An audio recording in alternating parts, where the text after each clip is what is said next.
반갑습니다. 예. 전 아산 리더십 연구의 김구한이라고 합니다. 오늘 그 회장께 귀한 시간 내주셔가지고 굉장히 감사를 드립니다. 우리 창업자인 그 아산 정주영 선생의 어떤 그런 이 좌취들 이런 것들이 지금까지는 좀 단편적으로 물론 또 여러 가지 자료가 많이 나왔습니다만 좀 체계적이지 못하다는 것이 또 저희들의 어떤 그 지금 바라보는 어떤 그런 시각입니다. 그리고 특히 이제 우리 창업자께서 돌아가신 지 11년이 지나면서 그런 기억들이 파편화되고 또 제대로 정리되지 않는 이런 부분들이 있어가지고 좀 요번에 좀 체계적으로 좀 정리하기 위한 방편으로 저희들이 구술 인터뷰 사업을 진행하고 있습니다. 네. 그런 차원에서 우리 그 현대가 성장하면서 그 과정에서 함께 노력하신 분들, 네. 우리 창업자의 어떤 그런 경우 중요하지만은 함께 노력한 분의 어떤 그런 이 창업자를 바라보는 또는 현대를 바라보는 네. 또 우리 대한민국을 바라보는 시선들이 굉장히 소중하다고 생각해가지고 이 사업을 진행하게 되었습니다. 네. 어떤 구술의 편을 위해서 일단은 우리 호칭은 구술자, 면담자, 우리 그 명예회장 창업자 이런 식으로 좀 네. 정리가 진행하도록 그렇게 하겠습니다. 그 먼저 이제 구술자의 개인 생애에 대해서 먼저 좀 여쭤보도록 하겠습니다. 이 구술자 유년 시절에 대해서 좀 말씀 좀 해주시겠습니까? 우리 뭐 생년월일부터 뭐 가정 네. 환경 뭐 이런 것 위주로 좀 말씀해 주십시오. 저는 1942년 2월 14일 날 음력으로 1월 1일입니다. 저 충주 근처에 있는 탄검대 거기서 태어났습니다. 태어나고 이제 3개월 후에 서울로 가서 서울에서 쭉 자랐으니까 이제 서울 사람이나 마찬가지인데 부친은 경성제국대학교 의학부 의대생으로 이제 그 당시에 의사였으니까 좀 집안은 괜찮은 불륜 편이었고요. 5남 5녀 10남매의 막내로 태어났습니다. 제가 막 6.25 때 형 하나는 전사하고 네. 누이 둘은 학살당하고 그래서 지금 7이 남아 있습니다. 네. 그런데 저는 초등학교 들어갈 때까지는 세상에 없는 바보 천치인 줄 알았어요. 하도 형 누이들한테 구박을 받고 바보 소리, 바보 병신 소리 듣고 자라서. 근데 5살 때 불문학을 하는 형이 하나 있습니다. 저보다 7살 많은데 문학을 하는 형이 특히 저를 그런 면에서 많이 괴롭혔는데 네. 소아영 어린이가 읽는 토마스 에디슨 전기를 사다 줬어요. 네. 그래서 5살 때 그 전기를 읽으면서 전기가 어떻게 시작되냐면 어떤 애가 배가 아프다고 웅크리고 앉아있고 네. 토마스 에디슨 옆에서 지켜보는 거예요. 그래가지고 이제 왜 그 공풍선에 아사치에 깨슬르면 하늘로 붕붕 올라가지 않습니까? 얘가 뜨기를 바라는데 둥둥 날르기를 바라면서 아사친을 먹이고 예. 근데 사람은 날르진 않고 그냥 배가 아파서 그러다 나중에 병원 실려가고 야단 맞고 하는 그렇게 시작하는 토마스 에디슨의 전기. 예. 그걸 읽고서 제가 하도 감명을 받아가지고 나도 토마스 에디슨과 같은 발명가가 되겠다는 게 5살 때부터 꿈입니다. 지금까지 꿈이에요. 그래가지고 토마스 에디슨이 태산이라고 그러면 저는 태산 밑에 잡초 정도는 될 정도로 일을 좀 했죠. 네. 이게 전부 제 발명에 대한 책이에요. 제가 300여 개 이상 발명 특허를 했고, 그저께인가 회사에서 PPS라고 이동식 발전 장치 1000대 수출, 한 대가 한 200만 불 하는데 1000대 수출 기념식을 했습니다. 네. 제 발명품이에요. 네. 네. 우리 회사가 우리나라에서 이제 디젤 엔진 고유 모델 갖고 있는 회사는 현대중공 하나뿐인데 그것도 제가 개발한 거고. 제가 거기서 발명 특허 6개가 있죠. 뭐 그걸로 회사가 돈 버는 건 막대하죠. 네. PPS니 뭐니 그래 제가 발명한 걸로 회사가 돈 굉장히 벌어요. 네. 지금은 이제 퇴직했습니다. 그러면 학창 시절에 대한 기억이 좀 기억에 남는 일이 있다면 좀 말씀해 주시겠습니까? 하여튼 저는 대학교 들어갈 때까지 공부 안 했어요. 그냥 맨날 놀러 다니고. 대학 들어갈 때까지. 네, 제가 이제 산악반, 육상반, 또 물리반 해가지고 물리반은 그 당시에는 아주 귀했던 통신기기, 무선 통신기 만들어가지고 6대 주호구 교신하는 겁니다. 네. 산악반 해가지고 주말이면 꼭 산에 가고 또 육상반에서 이제 그 전국체육대 그 당시에는 학도호국단 네. 체육대라고 그랬죠. 서울시 체육대, 예. 전국체육대에서 제가 잘 뛰었어요. 잘 뛰어가지고 서울시 체육대회에서는 거의 1등을 하고 예. 중학교까지는 단거리 하고 고등학교 올라가서는 이제 장거리만 했습니다. 예. 그리고 이제 고등학교 그래서 이제 서울시 학도호국단 체육대회에서 이제 등수에 들면은 3등까지 들면 전국 체육대 예. 학도호국단 체육대회 나옵니다. 거기서 대개 저는 1등 한 건 별로 없는데 2등은 많이 했습니다. 예. 그리고 대학교 1학년 때 마라톤 그때도 이제 박 대통령이 집권한 다음에 예. 인천에서 서울까지 마라톤 시합이 있었어요. 서울 수보 928 네. 서울 수보 국제 마라톤 대회 거기 이제 2번 후보 많은데 2번 대가 다 나왔는데 1회 때 아베베가 왔었죠. 예. 네. 그래가지고 그 당시 제가 기록이 2시간 23분 48초. 또 우리나라에서 1등하는 분이 이창훈이라는 분인데 이창훈은 저보다 3살 더 많은데 그분 때문에 저는 항상 2등을 해요. 그분은 2시간 21분 저보다 2분 빨랐어요. 예. 그리고 전체에서 5등하고 제가 전체 10등하고 아베베가 2시간 17분하고 그래가지고 국가대표 선수로 한 일주일 태릉에 들어간 적이 있었습니다. 대학교 1학년 때. 마라톤을. 네, 태릉에. 근데 굉장히 고민을 많이 했죠. 그 당시에는 운동 전문적으로 한다 그러면 네. 불우하거나 좀 뭐 여러 가지 좀 가정 형편이 좋지 않거나 예. 이런 사람들이었는데 그래서 일주일 동안 있으면서 이제 고민을 많이 했어요. 그러니까 1학년 학년이 늦어지지 않습니까? 예. 근데 어떻게 안 하는지 부모님이 아시고 오셨어요. 와가지고 이 자식아 미쳤냐고 막 야단해가지고 일주일 태릉에 있다가 나왔는데 요새는 생각하면 참 한 번만 올림픽 나갔었다. 아. 그래서 이창훈 선수가 항상 1등하고 전 전국대회 나가면 이창훈 선수 때문에 한 1, 2분 늦어서 2등하고 굉장히 친한데 이제 그분은 5년 전에 돌아가셨죠. 예. 손기정 홍의 사위로. 예. 네.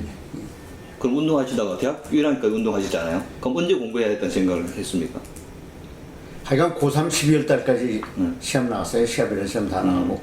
그리고 저희들이 중고등학교 때는 가까운 산에만 가도 이제 그 전투하다가 전사한 시체들도 많고 총알이 뭐 수류탄 총알이 산지사방에 있었습니다. 예. 그래서 총알 잔뜩 쏘다가 애만소총 같은 거 화약만 빼가지고 그걸로 로켓 만들고 그 만들다가 터져가지고 죽을 뻔도 하고 그러고 놀았어요. 예. 맨날 놀고.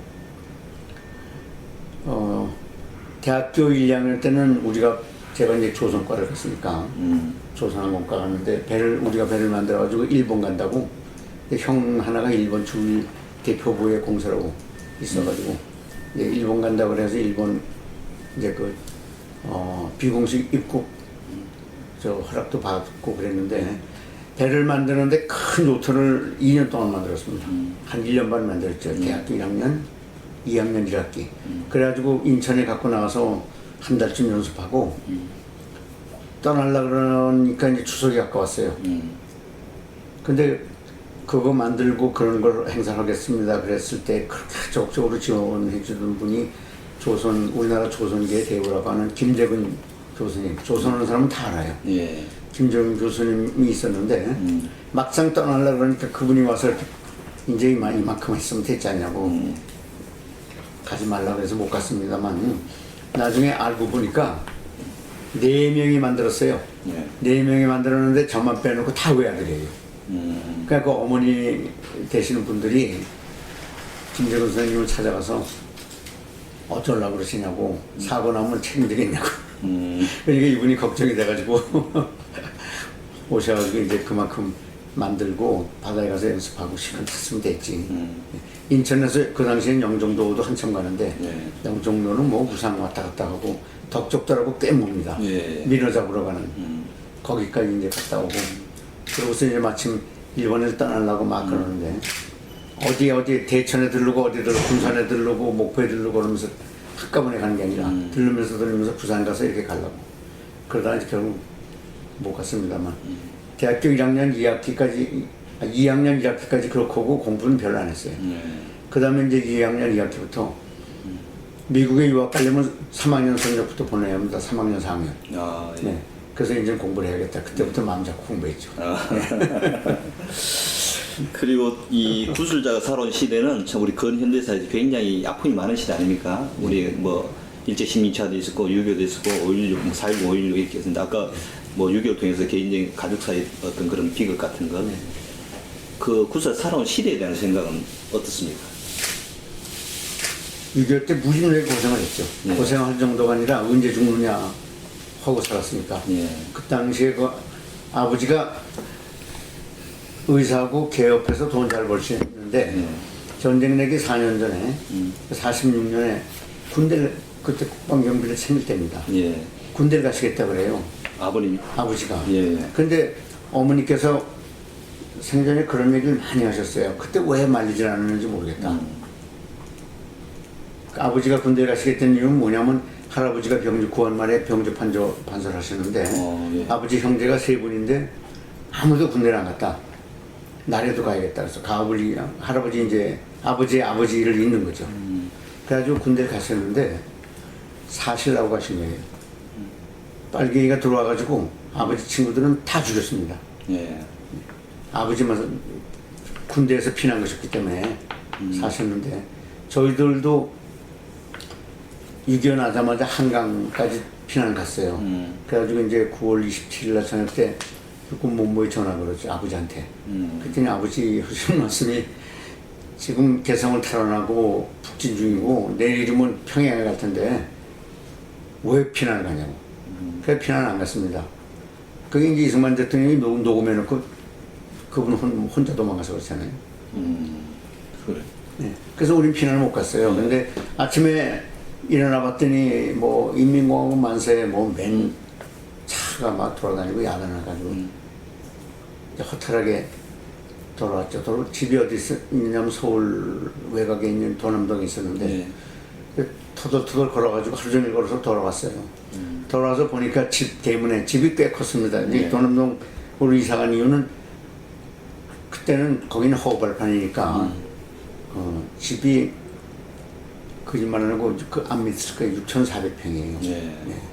거기 과수원도 있고 농장도 있고 말도 기르고 배추 길러서 동네 사람 다 넣어주고 김장철에는. 그리고 겨울에는 마당에다 물 뿌려가지고 스케이트장 만들어가지고 동네 애들 다 들어서 배 타고 그랬거든요. 근데 들어갔더니 가니까 굉장히 대문이 큰데 반동분자의 집이라고 빨갛게 크게 쫙 붙여놓고 오자마자 잡혀갔어요. 내무소에 잡혀가서 처음에는 승승장구 막 이기니까 이제 뭐 천천히 죽여도 되니까 일꾼으로 그냥 부려먹었습니다. 그 집을 반으로 나눠가지고 반은 민청이고 반은 여성동맹이에요. 그래서 맨날 물도 오고 마당 쓸고 뭐 또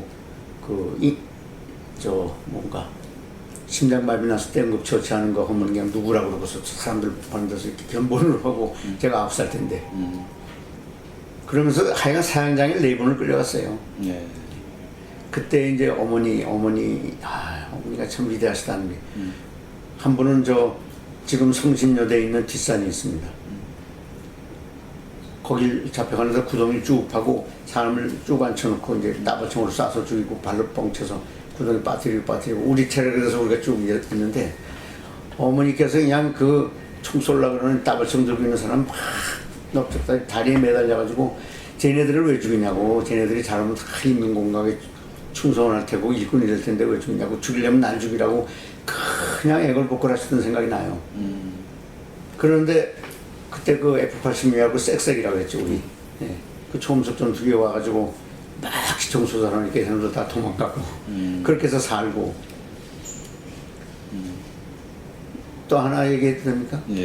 9월 26일 날 추석인데 28일날 수복이 됐죠. 추석인데 대포알이 막 떨어지니까 옆집이 막 지붕이 막 그래가지고 안 되겠다고 방공으로 피난을 가자고 가만히 있어야 하는데 저희들 다 데리고 어머니가 가는데 잡혔어요. 길에서. 그때는 뭐 보이면 중이는. 그래가지고 잡혀가지고 어딜 갔냐면 미아리에 벽돌 공장 창고가 있습니다. 창고가 7개가 이렇게 쭉 붙었는데 저희가 7번째 창고에 갇혔어요. 그래가지고 첫 번째 창고부터 죽여오는데 사람을 총도 안 쏘고 전에 죽창으로 갓나 새끼라면서 배를 콱 찔러 죽이는 거 많이 봤거든요. 예. 뭐 너 이런 거 저런 거 했지 하고 이 갓나 새끼야 이런 거 저런 거 했지 하고 형식적으로 물어보고 안 했다 그러건 했다 그러건 간에 엎어놓고서 부삽을 아니 목을 부삽을 콱 밟아 죽여요. 근데 저희는 그걸 멀거니 보면서 우리 차례가 언제 오나 그러고 있는데 이 사람들이 빨갱이들이 정신이 빠져가지고 첫째에서부터 다섯 장까지 죽여오면 또 첫째가 가득 차요. 한 첫째부터 시작. 그럼 일곱째까지 하는 거 다시 첫째로 가요. 그렇게 밤새도록 죽이다가 조용해요. 조용해가지고 이게 어떻게 된 건가 하고 있는데 막 쿵쿵쿵 발작 소리가 나가지고 아유 어머니가 우리 아들 이제 죽었구나 이제 끝이다 하고 다 죽이고 일곱째 창고만 남았거든요. 그런데 인민군 장교가 와요. 근데 뭘 막 챙겨가요. 근데 우리 힐끔 보더니 창문을 열어주고 창문을 열어주고 동무들을 빨리 가라고. 그래서 어머니가 그 사람을 붙들고 아, 이 은혜를 어떻게 갚냐고 남북 통일되면 꼭 은혜를 갚을 테니까 좀 알려달라 그러니까 필요 없으다래 빨리 가시오. 그래서 가버렸어요. 그래서 나오니까 미군 탱크가 올라와요. 그래가지고 이제 살았죠. 4번 사형 나갈 뻔한 겁니다. 네. 2교 때. 근데 저희는 빨갱이라면 막 치렀다니죠. 그럼 누이도 학살당했네. 누이 둘이 학살당했어요. 잡혀가지고 숨어있다가. 숨어있다가. 네. 참 아픈 역사입니다. 네. 그때는 그런 집안이 형제가 있으면은 가족이 많으면 한두 명은 희생자가 꼭 있었어요. 네. 한 달 동안, 세 달 동안에 120만 양민을 학살했다니까. 유엔 연감에 있습니다. 6.25 전쟁, 한국 전쟁은 6.25 한국 전쟁은 인류 사상 4번째로 비참한 전쟁이라고. 3년 동안에 440만이 죽었더니 한 3개월 동안에 양민 120만을 죽였어요. 그 얘기는 안 하죠. 그 얘기는 안 하고 자꾸 무슨 뭐 국군 그냥 저래도 그러죠. 빨갱이들한테 우리 가족이 학살당했는데 이 빨갱이들 잡으면 악에 바칠 거 아니에요. 예. 학살 안 하겠어요? 그런 것이 좀 있었을 텐데 그것만 자꾸 얘기하죠. 작용하는 사람들이. 그럼 이제 좀 다른 이야기입니다. 구슬자의 가치가. 그래가지고 예. 저희 형제가 이제 아버지까지 해가지고 제 위에 바로 외형이 7살 많아요. 불문학형. 예. 그 형까지 장교로 다 싸웠어요. 전부 장교로. 예. 제가 그래서 육사에 갔다가 예. 7개월 다니다가 퇴직할 때 이등병으로 퇴직했습니다. 육사도 또 다니셨네 그럼? 네, 육사에 이제 들어가서 60년에 들어갔죠. 그래서 2월에 들어가서 8월 말에 퇴교를 했는데 이등병 제대를 했어요. 예. 그 당시에 저희 집안에 군인 별이 9개가 있었어요. 민기식 장군, 민병 그분은 참모총장이고 예. 민병권 병무총장, 아버지 제대했지만 의무감, 큰형도 의무감 별이 9개가 있었습니다. 그 당시에 그 조금 좀 소위 말해서 빽이 있다는 집안은 군대를 안 갔어요. 근데 저희는 군대를 안 가면 큰일 나니까 아버지가 뭐 그래서 육사일 갔다가 육사일 갔으면 참모총장은 돼야 할 거 아니에요. 근데 저는 뭐 성적은 좋게 들어가고 뭐 그랬습니다만 보니까 참모총장 되기는 어려울 것 같아요. 그래서 제가 나왔는데 나올 때 이등병 제대를 했죠. 예. 근데 이등병 제대증을 갖고 이걸 갖고 집에 갔다가 제가 아버지한테 뭐 보통 야단을 맞겠어요. 그래서 병청에 가가지고 그 담당자한테 나이 시니까 취소시켜달라고 했더니 행정 절차가 다 끝나서 안 된다고. 그래서 병무청장 조카한테 가가지고 민병군 중장 그 조카님 조카지만 나이가 많으니까 이제 조카님 공대하죠. 나이가 시니까 취소시켜달라고. 누구 불러서 뭐라 그러더니 찍찍 쪄버리고 됐다고. 그래서 ROTC 했습니다. ROTC 장교하고. 그 저만 빼놓고는 전부 장교로 싸웠어요. 네. 실례님 혹시 할아버지는 어느 성함이 어떻게 되십니까? 할아버지 민자, 주자, 호자인데 하여간 구한말 마지막 병조판서. 네. 구한말. 그러면 그때 명성황후가 그러니까 그 고모 할머니 뻘래. 고모 할머니. 네. 저희 어릴 때는 경복궁에 명성황후 암살당한데 예. 거기 꼭 그 암살당한 날 부모님이 데려가서 그 묵념하고 그랬죠. 예. 경복궁에 있지 않습니까? 예. 건철궁. 나중에 개인 가족사도 좀 한번 다시 한번 인터뷰해야 될 것 같은데 오늘 그 정도로 하겠습니다. 그러면 그럼 구수자의 가치관, 삶의 좌우명 같은 것은 무엇입니까? 제가 말 배울 때부터 네. 부모님이 저희 부친은 그 당시에 일제시대 교육받은 사람은 우리나라 역사를 잘 모르잖아요. 예. 그런데 저희 부친은 조선이 왜 망했나를 아주 굉장히 깊이 연구하셔가지고 예. 삼국사기 삼국유사를 통달하세요. 줄줄 외다시피 하시고 맨날 저희들한테 단군한 것부터 역사 얘기 쭉 해주시고 말 배울 때부터 예. 그리고 말 배울 때부터 아주 철저히 가르쳐주신 인생관 철학이 세 가지가 있습니다. 예. 다른 건 너희들이 형성해라. 이거는 기본이니까 꼭 해야 한다 그런 게 있는데 첫째가 뭐냐면 만인평등주의예요. 그래가지고 UN 인권헌장에 보면 서문에 Man is born equal by nature를 말로 시작을 합니다. 근데 우리나라 말로 번역하기가 어렵다는데 구태 번역하면 사람은 날 때부터 평등이다. 예. 이렇게 번역을 해요. 그걸 영어로 써가지고 목에다 걸어주셨어요. Man is born equal by nature. 그래가지고 물어보세요 가끔. 인간관계는 어떻게 해야지? 그럼 Man is born equal by nature를 타닥 영어로 못하면 야들 맞추셨어요. 예. 만인평등주의. 절대로 차별하지 마라. 사람은 똑같다. 전 뭐 지금도 그렇습니다. 저희 현장에 나가보세요. 현장에 나가서 제가 차별하냐고. 현장에 나가면 전에는 중역이 나왔다 그러면 눈을 기고 도망가고 욕하고 침뱉고 요새는 제가 나가면 말이죠. 어디서 왔는지 노조 현장에 와서 뒤에서 신기 안고 직원들이 얼마나 좋아한다고요. 절대로 차별 안 할게요. 그게 이제 제일 처음 부모님이 가르쳐 주신 거예요. 근데 그거 익숙하고 통달하니까. 그리고 모범을 보여주신 얘기가 많아요. 전에는 거지가 많았지 않습니까? 집에서 잔치하고 그러면 거지들이 문 앞에서 이제 뭐 꽹과리 치고 뭐 막 야단하거든요. 근데 저희 집에 와서는 아버지가 기다리라고 다 끝나면 너희가 한 상 차려줄 테니까 기다리라 그러면 가만히 앉아서 기다려요.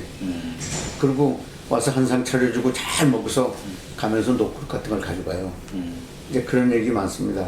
그러면 녹그릇을 가져가는데 뚜껑째 가져가야 하는데 이 급하니까 이제 뭐 주발만 가져가거든요. 그럼 아버지가 저 불러가지고 이거 갖다 주라고. 그럼 제가 이제 뚜껑까지 가져가서 막 뛰어가가지고 여보세요 여보세요 부르면 뺏으러 온 줄 알고 찾으러 온 줄 알고 막 도망가요. 그래서 이제 제가 잘 뛰었으니까 쫓아가가지고 이것까지 가져가라 그러신다고. 주발만 가져가면 돈이 안 되니까 뚜껑까지 온전한 걸 가져가야 돈 이런다고 가져가라고. 이 거지들이 감탄해서 저희 집에 와서 땡깡을 하고 있어요. 그런 걸 많이 봤지 살면서. 두 번째로 부모님이 이제 가르치는 게 뭐냐면 범인사상. 너까지 놈은 세상에 쎄우셌다. 절대로 잘난 놈이 아니다. 저 사회를 이루는 대부분의 사람들이 너만큼은 다 잘났다. 그러니까 저 까부지 말고 괜히 잘난 척하지 말고 열심히 해라. 열심히 해라. 최고다. 영어는 미디어크리라고 합니다. 범인사상. 너는 보통 사람이다. 아주 그걸 굉장히 축제 가르쳐줬어요. 열심히 하라고. 열심히 하고 근면 명회장님하고 뭐 딱 맞아요. 우리 근면검소 친해 이게 사원인데 근면검소 하는 걸 아주 어릴 때부터 솔직히 가르쳐주셨죠. 보통 사람, 범인사상이죠. 세 번째가 뭐냐면 자조의 정신이에요. 네 힘으로 해라. 누구한테 의지하지 말아라. 그래서 우리 부친이 무지하게 싫어하는 분이 누구냐면 갑오경장 일으킨 그 우리나라에서는 개혁가라고 하는 김옥균 얘기 많이 하십니다. 김옥균이라는 사람 자신의 정신이 들때는 거 아니고 왜 남의 힘을 빌려서 우리나라를 개혁하겠다는 건 말도 안 되고 더군다나 일본 놈의 힘을 빌려서 개혁한다는 건 말에 말도 안 된다고. 그게 말이 되냐고. 네 힘으로 하라. 괜히 사람만 많이 죽였지 남의 일본 놈이 우리를 도와줄 리가 있냐고.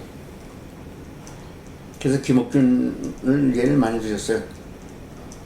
저도 가만히 생각해보면 학교 때는 뭐 그분이 개혁가고 뭐고 많이 이런 얘기를 들었습니다만 생각하면 말이 안 돼요. 대가가 아니에요. 저는 망상가지. 얼마나 사람을 만들었습니까? 3일 동안에. 예. 그러니까 네 힘을 해라. 그래가지고 그 다음에 이제 영어로 적어서 목에 걸어주신 게 뭐냐면 Heaven helps those who help themselves. 하늘은 스스로 돕는다고 돕는다. 네. 그걸 영어로 써서 목에 걸어주시고 일을 어떻게 해야지 물어보세요. 그럼 Heaven helps those who help themselves. 그 영어로 딱 가지고 좀 또 황량한 치였어요. 그래서 그거는 말 배울 때부터 배웠습니다. 그 세 가지가 아주 아버지가 가르쳐 주신 철저한 거. 그래서 이제 그 어떻게 보면은 저거죠. 진인사 대천명이죠. 예. 네. 진인사 대천명이 뭐 좌우명이죠. 예. 네. 그렇게 사니까 마음이 편해요. 예. 제가 회사 일 하면서 사회 나와서 일하면서는 별로 스트레스를 느낀 적이 없습니다. 그 회사 일도 저는 빨래야. 12시 새벽, 보통 새벽 2, 3시 퇴근하고 새벽, 지금은 우리 집사람이 이화대학에 나가다가 퇴근해서 와 있으니까 할 수 없이 가는데 전에는 새벽 3시가 경계예요. 일을 하다가 새벽 3시 되면 안 퇴근해요. 퇴근 안 해요. 그냥 밤새고 새벽 3시 전이면 가서 뭐 2, 3시간 잠깐 자고 오고. 요새도 뭐 새벽 2시, 3시에 많이 퇴근합니다. 뭐. 이제 저는 서울에 가서 딴 일을 하고 싶은데 서울에 가면 의원님이 가서 R&D 허락했는데 왜 와 있냐고 그래서 내려왔었죠. 연구소에 가서 이제 연구원으로 뭐 그런 얘기하고 그러죠. 네. 혹시 그 구수자 취미생활 뭐 옛날 꾸준히 한다든가 지금 또 새롭게 한다든가 뭐 취미생활 같은 게 있습니까? 취미는 많죠. 많습니다. 저는 독서 같은 건 취미라고 하지 않고 그건 뭐 필수적으로 해야지. 예. 제가 저 방에 가면 넓은 방이 전 사방이 다 책꽂이인데 책을 꽂을 데가 없어가지고 뭐 땅에다 많이 놓고 그랬습니다만 이제 그래서 이제 그거는 이런 상자에다 다 담아가지고 이제 서울로 보내려고 지금 준비 중이고 지도라는 말 들어가는 책만 정말 그 120분이 넘습니다. 김도윤 총장님이 와서 보시고 깜짝 놀래요.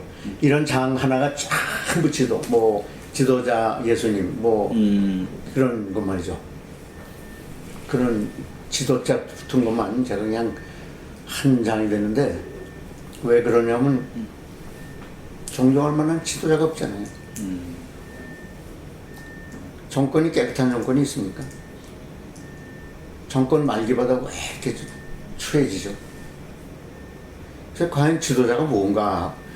그래가지고 이제 지도자라는 말 들어간 거 알렉산더부터 해가지고 그냥 뭐 다 읽고 생각하고 제가 이제 지도자론이라는 책을 갖다가 쓰고 있습니다만 한 뭐 6년 정도 걸려서 편찬을 하려고 그러는데 예. 동양의 유명한 지도자 뭐 제갈공명이고 뭐고 그런 사람들 손오병법 이제 손무, 손빈 그런 거 다 읽고 그런데 특별한 게 없어요. 사실 상식이에요. 상식. 저는 항상 얘기해요. 경영도 상식이고 정치도 상식이고 지도도 상식이에요. 상식을 못해요. 경영에 특별하게 뭐가 있습니까? 지도에 특별한 게 뭐가 있어요? 내가 깨끗하고 모범을 보이면 되잖아요. 의무를 하고. 저는 그리고 요새 사람들이 말하는 노블리스 오블리제라는 말 참 싫어요. 노블리스 오블리제라는 말이 어디서 나왔어요? 이 귀족들은 의무를 다해야 한다는 얘기거든요. 요새 귀족이 어디 있어요? 당연히 해야지. 상류사회하고 하류사회가 있어요 요새. 기회 균등이고 자기만 열심히 하면 다 상류가 될 수 있고 하는 건데 왜 노블리스 오블리제를 왜 따집니까? 당연히 해야죠. 당연히 해야 하는 상식을 못하는 상식을 하면은 야, 저 사람 말이 안 돼요. 당연히 해야 하는 건데. 지도자 하면은 모범을 보여야죠. 네. 이제 구태여 얘기를 하면 지도자는 3D를 잘해야 한다고 합니다. 3D. 네. 영어로 디렉션, 델리게이션,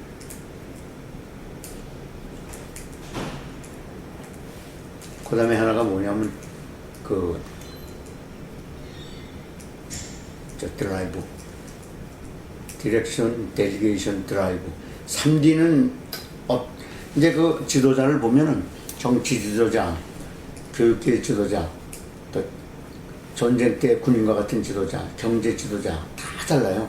그 지도자는 이게 범용적으로 이거다 얘기할 수가 없어요. 그래서 상황 논리라고 그러죠. 전 지도자는 항상 상황 논리 거기에 맞게 해야 하는데 왜 공자님이 논을 보하고 그래도 전 공자님 어릴 때 굉장히 싫어하다가 야 과연 성인이다 요새 보면 성경의 한 말과 공자님의 한 말과 250년 전에 한 얘기가 그렇게 똑같은 게 많으니까. 예. 그런데 공자님이 인이 뭐냐 하고 저 제자가 물으면 상황에 따라 다르게 답했어요. 그걸 이해를 못했거든요. 한 가지지 그때마다 바뀌면 어떡하냐. 그런데 지도는 상황 논리예요. 상황마다 바뀌어요. 그런데 어디나 다 공통되는 게 내가 말하는 3D입니다. 디렉션, 데리게이션, 드라이브. 그런데 디렉션이 뭐냐? 비전이에요, 비전. 방향을 제시해요. 희망을 줘야 합니다. 국가 최고 지도자는 국민한테 희망을 줘야 해요. 디렉션이 이게. 그러면 델리게이션은 뭐냐면 지가 다 하려고 그러면 안 돼요. 고난 위임이에요, 델리게이션이. 고난 위임. 와서 저도 그러죠.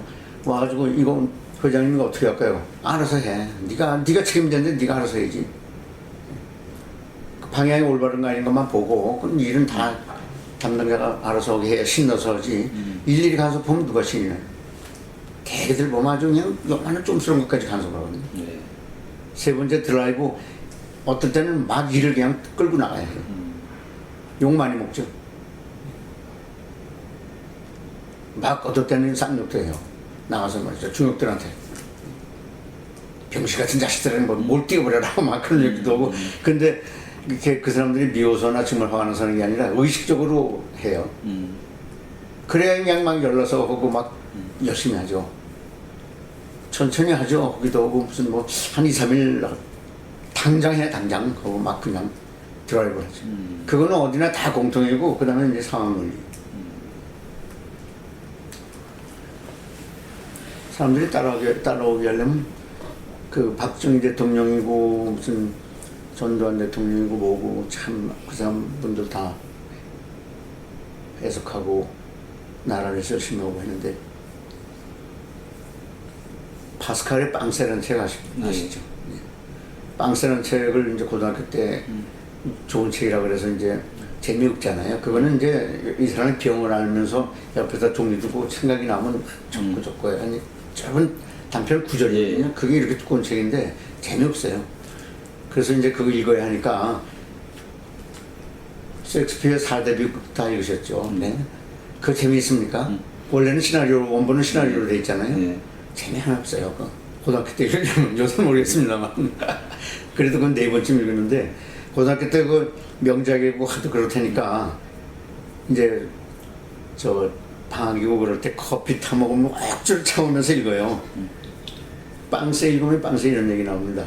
독재자가 국민의 신망을 얻는 길이 딱 하나 있다. 청렴결백 하나밖에 없다. 독재자는 뭘로도 합리화를 시킬 수가 없는데 그래도 국민의 신망을 받는 방법은 그거 하나다 했어요. 청렴결백 하나다. 전 대통령도 형제들 아니면 또 부인 이순자 여사 이런 분들 그 비리니 이런 거 없었으면 저렇지 않죠. 아니 대통령 하고 나면 평생 생활이 보장이 되는데 그러면 됐지 몇백억씩 돈 짓을 왜 합니까? 난 참 이해를 못했어요. 저는 퇴직금 다 기여했어요. 다 기증했어요. 학교에다. 퇴직하기 전에 제가 열심히 모았던 것 그거면 잘 살아요. 평생. 그래서 내가 거짓말 안 하고 솔직히 말씀드리면 1년에 5천만 원씩 쓰려고 그래요. 그래가지고 95세까지 산다 그래가지고 그것만 있으면 돼요. 한 12억 있으면 돼요. 그래서 서울대학에도 제 이름으로 장학금 기금이 10억씩 10억씩 두 개가 있고 월요일날 가스트 가는 것도 거기도 장학금 기증했더니 무슨 감사패 준다거나 감사패 필요 없다고 그랬는데 손학규 총장이 자꾸 감사패 필요 없으면 점심에도 같이 오자고.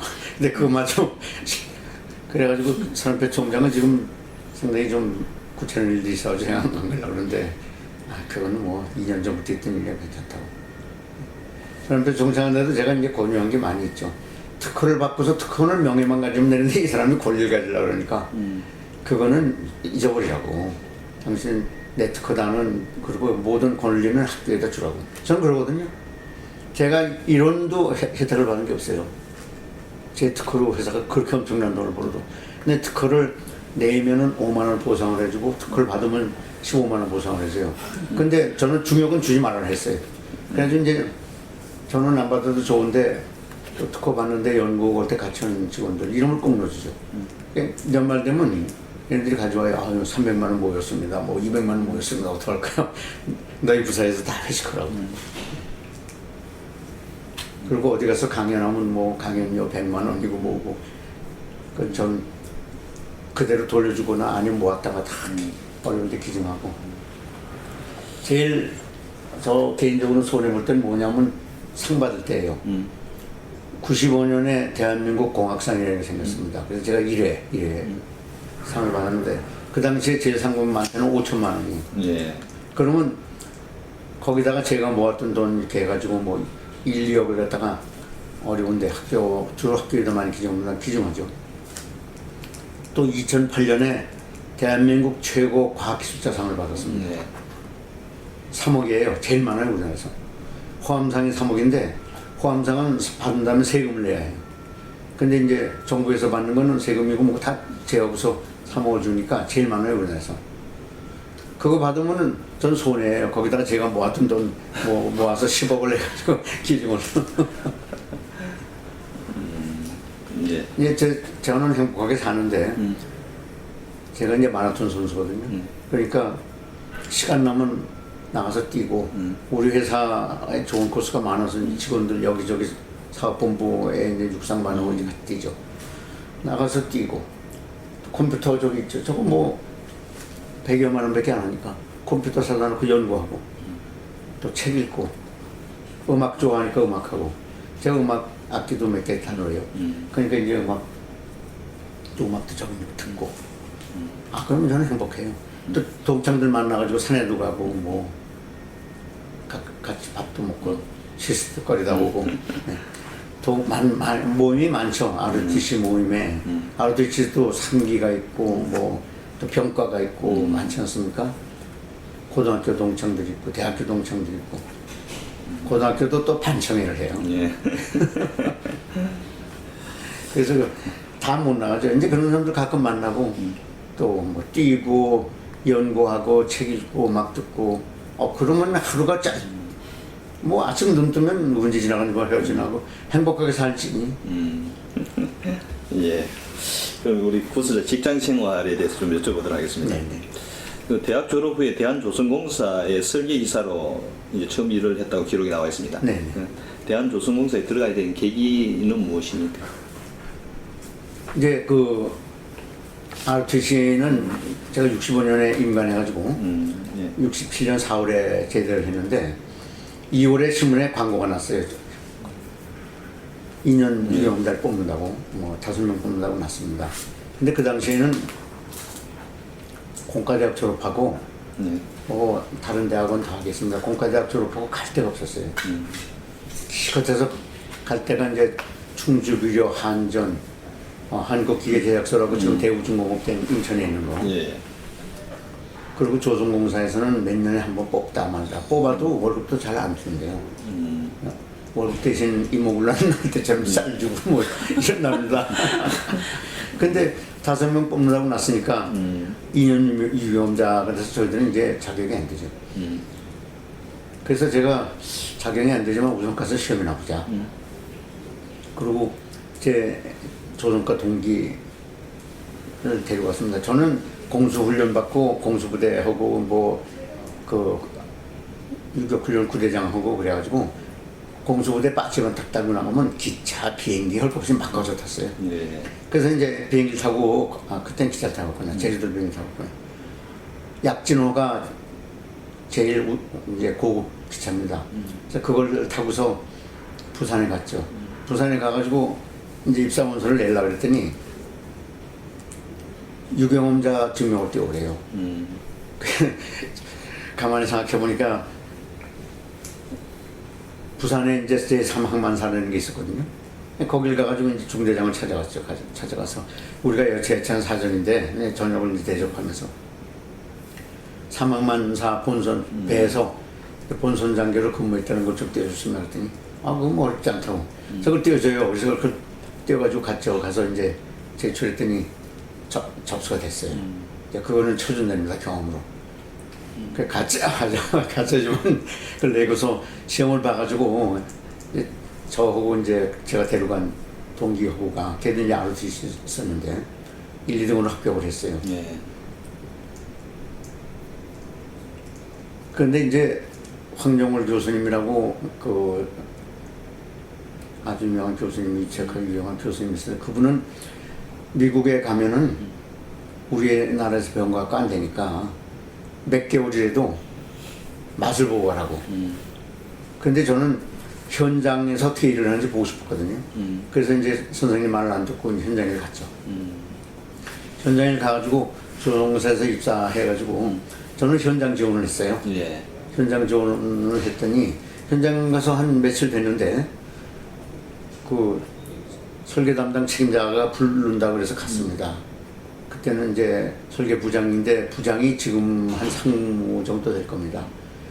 그분은 영국 가서 공부하고 오고 박사학위 같은 건 없었지만 아주 우리는 하늘같이 보던 분이죠. 그분이 앉으라 그래.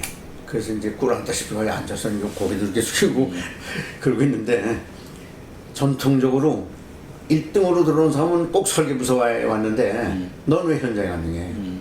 그래서 안 된대. 전통을 깨질 수 없으니까 너 당장 내일부터 설계부서로 오라고.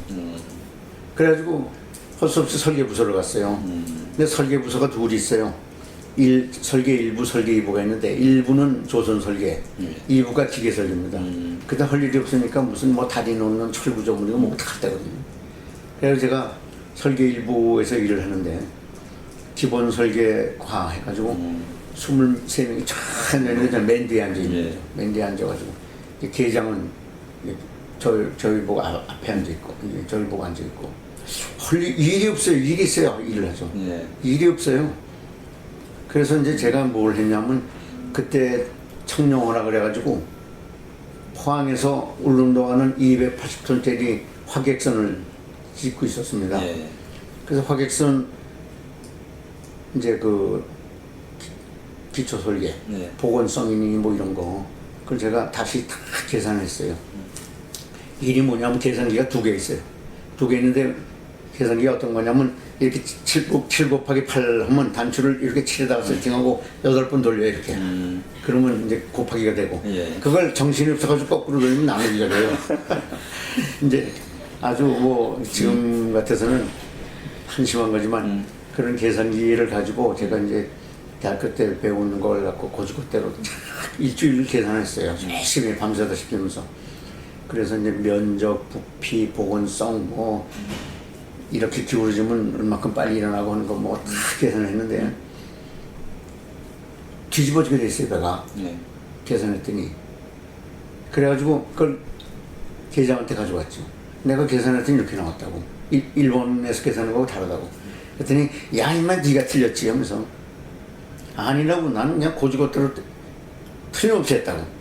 그러니까 그 다음에 이걸 가지고서 몇 번을 제가 우기니까 돌아가라고 네가 틀렸는데 틀린 걸 가지고 와서 그러지 말라고 그래가지고 제자리 갔다가 그 다음날 가서 또 그러고 한 3-4번 그러니까 이제 그 다음에 과장한테 갔어요. 과장한테 가서 얘기를 하니까 또 야면 네가 틀렸지 일본이 틀리겠냐고. 자꾸 그러니까 네가 틀렸다고 자꾸 그래서 제가 제안을 했죠. 그러면 밑자에 본전이니까 일본에 보내가지고 한번 검출시키자고. 좋다고 그래서 일본에 보냈어요. 보름 만에 답이 왔는데 대단히 미안하다고 자기네들이 큰 실수를 했다고. 그대로 줬으면 배가 뒤집어졌습니다. 네. 그래가지고 이제 다 뜯어 고쳤죠. 뭐 엔진 딴 데 놓고 뭐 물통 딴 데 놓고 하면서. 예. 그래가지고 이제 그 큰일을 한 거예요. 그거 280톤짜리 진수할 때 박 대통령 내외분이 다 오셨어요. 네. 그거 지금 같으면 그건 조금 배도 아니에요. 지금 28만 톤 지어야 배 같은데 280톤. 네, 그러고서 이제 미국에 유학을 했습니다. 네. 예. 미국 유학에 간 뭐 특별한 계기가 있었습니까? 또 가셔가지고 이 석사를 우주항공학과 조수모학 네네. 따로 받은 겁니까? 학위 따로 받았죠. 따로 받은 거예요?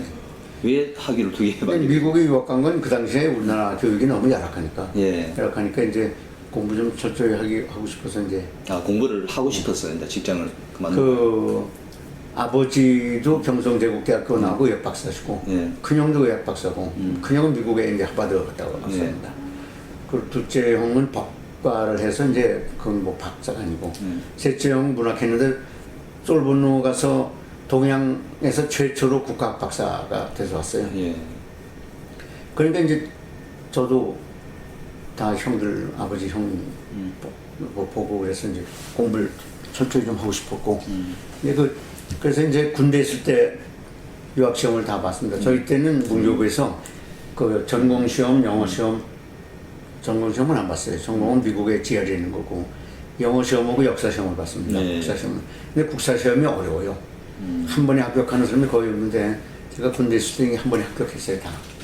그리고 미국에 GRE 토플 봐가지고 예. 성적이 좋아서 이제 장학금 받고 그렇게 해가지고 장학금을 MIT하고 버클리에서 두 군데서 받았는데 네. 물론 MIT가 지명도는 높죠. 높은데 거기는 RA라 그래가지고 리서치 어시스턴시 교수 연구하는 걸 도와주고 돈 받는 거고 예. 버클리는 펠로십이라서 아무 부담 없이 받는 거예요.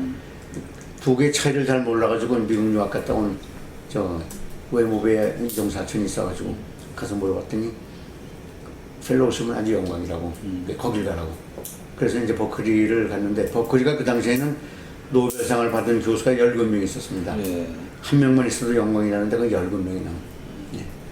존 스타인백이라고 문학상 받은 예, 예. 분이 있었어요. 그분한테 저 퍼블릭 스피킹이라는 코스 택하고 그랬어요. 예. 그래서 이제 유학을 갔더니 제가 이제 아카데미 오토바이에서 그 지도 교수가 될 분이 20세기 3대 유책학자의 한 분이라고 하는 큰 유명한 분이에요. 예. 프로페서 웨어슨이라고 유명한 분인데 그분은 적이 없어요. 프로페서 인 엔지니어링 해가지고 항공과도 가서 가르치고 기획과도 가서 가르치고 조선과도 가르치고 토목과도 가르치고 그 매년 달라요. 근데 제가 간 해가 항공과를 가르치는 해인데 그분 찾아가서 인사를 드렸더니 저를 보러 그래요. 항공의 유치학학이나 조선의 유치학학이나 비슷하니까 너 둘 다 마스터를 받으면 사회에 나가서 이제 플렉서블하고 융통성이 아주 좋다고 취직 잘 되고 예. 어떻게 하겠냐고 그래서 말 들으니까 그렇게 해가지고 항공 먼저 이제 마스터 했습니다. 네. 그분 밑에서. 그리고 그러니까 67년에 가가지고 제가 69년에 항공 마스터하고 1년 걸려서 조선 마스터를 또 했죠. 그리고 이제 그 학위 거의 마칠 때 막 논문 쓰고 바쁠 때인데 첫 아들을 잘못 나가지고 9월에 난 놈이 6월에 났어요. 예. 그래가지고 이제 요만한 주먹만 0.1kg가 안 됐습니다. 그러니까 형체는 다 갖췄는데 주먹만 해요. 그래서 그 놈이 병원에 3개월 동안 있는 그 병원비가 뭐 엄청나게 나와가지고 제가 이제 헐수없이 일을 했죠. 고생해서 별 노동 다 했어요. 빨갱이한테서 돈도 받고. 네. 그거 무슨 뜻이죠? 빨갱이 돈 받았다는 게. 제가 이제 그 3개월 동안 병원에 있는 동안에 그게 이제 한국 마스터 할 때 그랬습니다. 69년에 네. 학교에서 받는 거는 그 저는 펠로십 하는 금액을 보고 야 이거 먹고 자고 다 하고서 돈 모으겠다 그랬더니 꼭 살 수 있는 돈이에요. 그게. 예. 그런데 병원비가 23,000불 나왔는데 그 당시에 소나타 같은 차가 1,500불 할 때예요. 예. 소나타 들어오기 전이지만 일본 차 이제 토요타, 코로라 이런 것이 1,500불 할 때. 소나타급 아닙니까? 예. 근데 그걸 어떻게 내요, 제가? 그걸 못 내겠으니까 그 지도교수한테 가서 얘기를 했죠. 그 막노동을 했어요. 저는 노동을 하면 안 되는데. 제일 처음 한 것이 이제 주유소에서 기름 붓는 거. 그게 미니멈 웨이지가 최소 임금이 70전인데 70전 줄 때예요. 그거 갖고는 어림도 없죠. 그 다음에 접시 닦기. 접시 닦기도 안 되니까 그러면 버스보이라 그래가지고 식당에서 손님들이 다 먹고 가면 접시고 그릇 다 담아가지고 옮기는 거. 그게 조금 되죠. 그런 거 갖고는 어림없어가지고 그 다음에 저 델몬트 깡통 공장에서 일을 했는데 뭐 했냐면 이제 품질 검사요. 깡통이 5개 지나갈 때마다 하나 꺼내요. 한 10샘플 랜덤하게. 그래가지고 이제 깡통 라인마다 다니면서 다 그렇게 해가지고 그걸 실험실에 가져와서 진공, 제일 먼저 눌러서 진공이 얼마큼 됐나. 진공이 잘 안 되면 썩으니까. 그리고 이제 진공한 다음에 따가지고서 네트웨이트 재고. 그리고 칵테일 같으면 체리가 이제 빨간 거 있죠. 몇 개 들었나 다 세고. 그런 검사용을 하는데 그것이 한 3불 줬습니다. 미니멈 웨이지가 70전 할 때. 하루 종일 전기가 막 깡통 공장에 그 복숭아 같은 거 껍질 다 벗기잖아요. 어떻게 벗기는지 잘 모르시지. 전기로 막 찌면서 돌기가 있는 게 있어요. 그걸 도돌도돌 무슨 까만 껍질 다 벗겨져요. 하루 종일 전기 속에서 살아요. 그리고 이제 집에 오면 막 지쳐서 여름방학 때 그거 하다가 그 다음에 딱 계약이 되면서 그거 못해야 하니까 그 부두 노동을 했습니다. 저 부두에 가서 이제 새벽 4시부터 8시까지 4시간 동안 짐 드러내는 건 1시간에 5불 줘요. 5불 주고 당시에 뭐 대단한 거예요. 근데 신체 검사를 했더니 넌 체중 미달로 안 된다 그래가지고 깜동이한테 매달려서 막 사정을 했잖아. 내가 이 어려운 사정인데 너 나 일 좀 하게 해주면 아주 뭐 그냥 어디 백골남만이라고 그러면서 막 사정을 했더니 그러면 저 조합에 들겠냐고. 어떻게든 하면 되냐 그러니까 조합비가 150불인데 150불이라고 해서 깜짝 놀랐죠. 그렇게 많이 어떻게 나가냐. 그 월부로 일주일마다 조금씩 네 월부에서 뛰면 된다고. 급하니까 어떻게 그러자 그래가지고 이제 조합에 들고서 그 일을 했습니다. 지금도 조합원이에요. 평생 조합이에요. 평생 조합. 지금도 2년에 한 번씩 미국에서 제일 강력한 아메리칸 스틸 노조, 철강 노조입니다. 거기서 2년에 한 번씩 투표하라고 조합원, 조합장 투표하라고 와요. 저는 조합에 가면 조합 사무실에 가면 제 그 보여줘요. 이거 보라고. 나도 조합원이라고. 다 조합에서 나도 자네 하면서 그거를 하다가 그건 4시간이라고 9시 수업에 오면 파김치가 돼가지고 뭐 수업이고 뭐고 뭐 그냥 지쳐서 뭐 그래서 녹음기를 하나 사가지고 녹음을 해서 이제 나중에 집에 와서 들으면서 다시 노트북 정리하고 이제 했는데 그렇게 이제 일을 하니까 1년을 일을 했죠. 방학이 되는데 도저히 못하겠어요. 이제 학교 수업을. 그래서 이제 어드바이저한테 가가지고 제가 1년만 일해서 병원비 깎고 자동차 한 대 사가지고 오겠다 했더니 너같이 말을 하고 나간 사람이 많이 있는데 한 번도 학교에 온 사람이 없대요. 다시 온 사람이. 그러지 말고 내가 레코멘데이션 추천서 쓸 테니까 학교에서 돈을 빌리라고. 그래서 빨리 공부를 마치고 2년만 더 하면 되니까 마치고서 하는 게 좋지 않겠냐고. 물론 좋죠. 그래가지고 이제 선생님이 써준 추천서 가지고 파이낸셜 에이드 그 재정복 이제 도와주는 데 가서 했더니 500불 꽂아요. 그래서 500불 갖고 23,000을 어떻게 갚습니까? 그래가지고 다시 선생님한테 가가지고 500불밖에 안 꽂혀서 못하겠다고. 일을 해야 하니까 추천서 써달라고. 그래가지고 추천서 써줘서 미국 군함설계회사에 취직이 됐어요. 1년 일한다는 게 이제 4년이겠습니다. 거기도 군함에서도 들어가서 아주 혼났죠. 혼난 게 뭐냐면 한 일주일 됐는데 매니저가 불러가지고 부르더니 영주권이 있냐고. 영주권이 어디 있어요 제가. 영주권 없다고. 인사부서 사람을 부르더니 막냐던데 영주권 없는 사람을 왜 뽑았냐고. 그러면서 영주권 빨리 신청을 하라고. 너 2달 만에 안 나오면 해보라고. 그래서 2달이 아니라 2년도 어렵답니다. 보통 3년 걸려야 되는데. 그래서 저는 평생 이제 그 지론이 세상에는 반드시 되는 것도 없고 반드시 안 되는 것도 없다. 해봐야 한다. 신청을 했는데 2달 만에 나왔어요. 사람들이 기적이라고 해요. 아마 밤을 새서 굉장히 열심히 일을 하니까 회사에서 굉장히 추천했던 모양이에요. 빨리 좀 해달라고.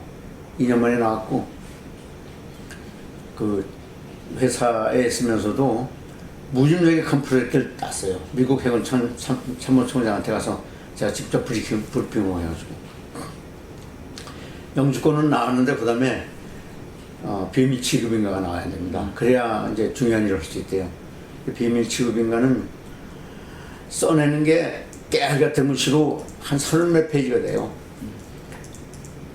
나서부터 18살 이후부터 지금까지 살았던 모든 주소, 집 다 써야 하고 친구들 나이마다 매년 친구들 갖다가 12명, 10명 이상 써야 해요.